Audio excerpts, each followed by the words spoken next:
Class 10th के chapter 2 का example 2 है हमारे पास। क्वेश्चन में हमसे बोला गया है find the zeros of the quadratic polynomial x square plus 7x plus 10 and verify the relationship between the zeros and the coefficients. तो क्वेश्चन में हमसे बोला गया है कि यहाँ पर हमें एक क्वाड्रेटिक पोलिनोमियल दिया हुआ है x square plus 7x plus 10। हमें क्या करना है, हमें इस क्वाड्रेटिक पोलिनोमियल के जीरोज फाइंड करने हैं सबसे पहले। उसके बाद इसके जीरोज जो आएंगे उनमें और जो इसके जो कोफिशिएंट्स हैं उनमें रिलेशन को वेरीफाई भी हमें करना है। ठीक है, देखिए सबसे पहला काम तो इसके हम जो जीरोज हैं उनको फाइंड कर लेते हैं। तो उसके लिए हम सबसे पहला काम इसको लिख लेते हैं यहाँ पर एक्स स्क्वायर प्लस 7x और प्लस 10।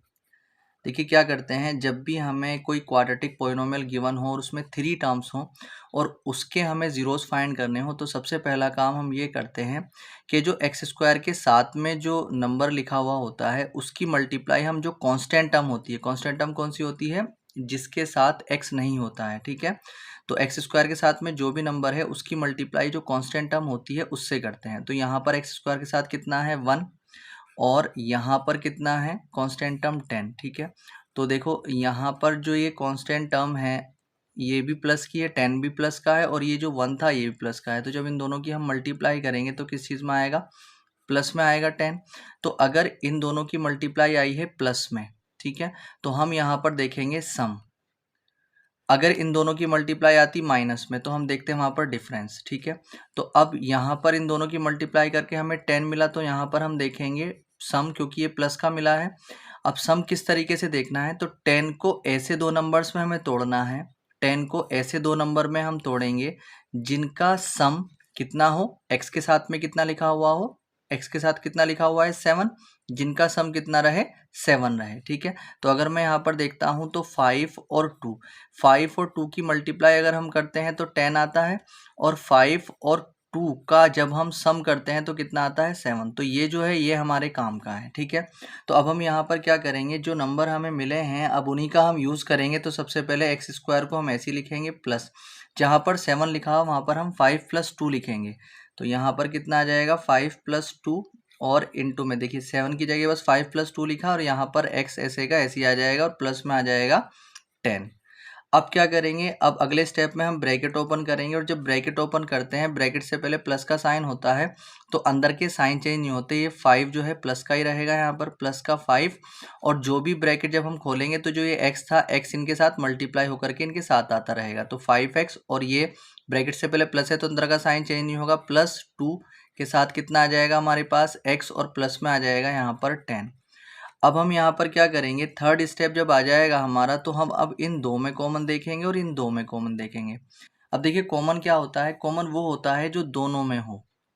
अब सबसे पहले नंबर्स में देखेंगे तो यहाँ पर 1 है और यहाँ पर 5 है। 1 और 5 में कॉमन होता है 1, तो यहाँ पर हम 1 कॉमन लेते नहीं है। अगर कॉमन 1 आ भी रहा हो तो आप यहाँ पर लिखते नहीं है।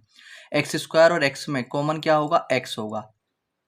एक्स क्यों होगा, क्योंकि जो कॉमन वो होता है जो दोनों में हो और कम वाला हो। तो एक्स स्क्वायर एक्स में एक्स कॉमन हुआ। अब क्या करते हैं, जो कॉमन यहाँ पर आता है उससे डिवाइड करते हुए अंदर लिखते हैं। एक्स स्क्वायर में से एक्स बाहर आया तो अंदर एक एक्स बचा, प्लस 5x में से एक्स बाहर आ गया तो यहाँ पर कितना बचा 5 प्लस। अब इन दोनों में से कॉमन देखना है तो 2 और 10 में कॉमन क्या होगा, 2 को भी काट सकता है 10 को भी। x यहाँ पर है यहाँ पर नहीं है तो x कॉमन नहीं होगा। तो जो 2 कॉमन आया है उससे डिवाइड करते हुए हमें अंदर लिखेंगे तो 2 से 2 कट जाएगा, यहाँ पर कितना बचेगा x और प्लस में 2 की जो 10 में जब डिवाइड जाएगी तो 5 टाइम जाएगी, 2 5 = 10। अब यहाँ पर हम क्या करेंगे, जो इन दोनों में ब्रैकेट आ रहा है देखो यहाँ पर x + 5 यहाँ पर भी आ रहा है और यहाँ पर भी आ रहा है, तो एक तो इसको कॉमन ले लेंगे हम x + 5 को, जो दोनों में ब्रैकेट आ रहा होगा उसको लिख देंगे और दूसरे ब्रैकेट में जो बाहर आ रहे हैं ये x और +2 इन दोनों को लेकर के लिख देंगे। ठीक है, एक बार जो दोनों में ब्रैकेट आ रहा है उसको और एक जो ये बाहर आ रहे हैं एक ब्रैकेट में इन दोनों को लिख देंगे। ठीक है, यहीं से हम जीरोस निकाल सकते हैं। अब यहाँ तक आने के बाद हम यहाँ पे लिखेंगे 4 जीरोस। ये लिखने के बाद अब हम इसको क्या ले लेंगे, x + 5 और इनटू ये जो x + 2 था इन दोनों को क्या ले लेंगे, 0 के इक्वल ले लेंगे।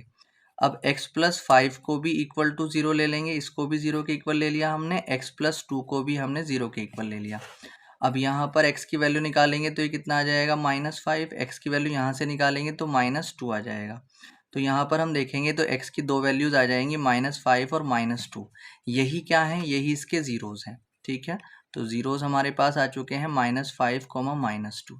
अब देखिए आधा क्वेश्चन हमारे पास हो चुका है। क्वेश्चन में हमसे बोला गया था ज़ीरोज़ फाइंड करने हैं, तो ज़ीरोज़ तो हमारे पास आ चुके हैं। अब हम यहाँ पर क्या करेंगे, अब इनका हम वेरिफिकेशन करेंगे। जब हम वेरिफिकेशन करते हैं तो देखिए किस तरीके से हम इसका वेरिफिकेशन करेंगे।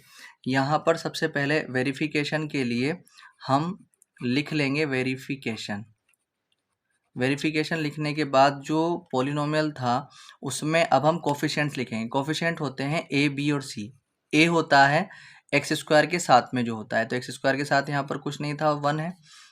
बी होता है एक्स के साथ में, जो एक्स के साथ में कितना है यहाँ पर 7। और सी होता है जो कॉन्स्टेंटम होती है यानी कि 10।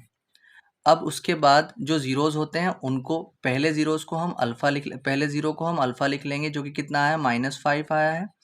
और जो दूसरा ज़ीरो है उसको हम बीटा लिख लेंगे, बीटा कितना है -2।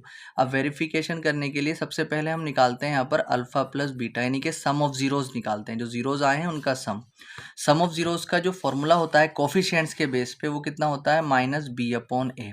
अब आप यहाँ पर देखेंगे, देखिए यहाँ पर ज़ीरोज़ ऐड हो रहे हैं और यहाँ पर कोफिशिएंट्स हैं, तो इन दोनों के बेस पे अगर ये दोनों इक्वल आ जाएंगे तो वेरिफिकेशन हमारा हो जाएगा। तो अल्फ़ा कितना था -5, तो ये -5 प्लस बीटा कितना था हमारे पास -2। अगर बीटा के साथ -2 है तो ये प्लस हट जाएगा और डायरेक्ट -2 ही हम यहाँ पर लिख सकते हैं, इक्वल टू माइनस बी हमारे पास कितना था 7, तो माइनस का 7 आ जाएगा क्योंकि इसमें फॉर्मूले में माइनस था। ए कितना था हमारे पास 1। अब जब हम इन दोनों को देखेंगे तो दोनों माइनस माइनस के तो ऐड हो जाएंगे, माइनस के 7 इज इक्वल टू अपोन में अगर किसी के 1 होता है तो उसको हटा देते हैं। देखिए बराबर आ गया ये कोफिशिएंट्स के बेस पे भी और ज़ीरोज़ के बेस पे भी। अब हम दूसरा जो हम वेरिफिकेशन करते हैं यहाँ पर वो करते हैं, ये तो हम पहला वाला अल्फ़ा प्लस बीटा किया, अब हम यहाँ पर अल्फ़ा बीटा करेंगे, तो यानी कि प्रोडक्ट ऑफ ज़ीरोज़ जो कि कितना होता है C/A होता है। तो अल्फ़ा कितना था हमारे पास -5 और मल्टीप्लाई बीटा हमारे पास कितना था -2 और सी कितना था हमारे पास 10 और अपॉन में कितना था 1।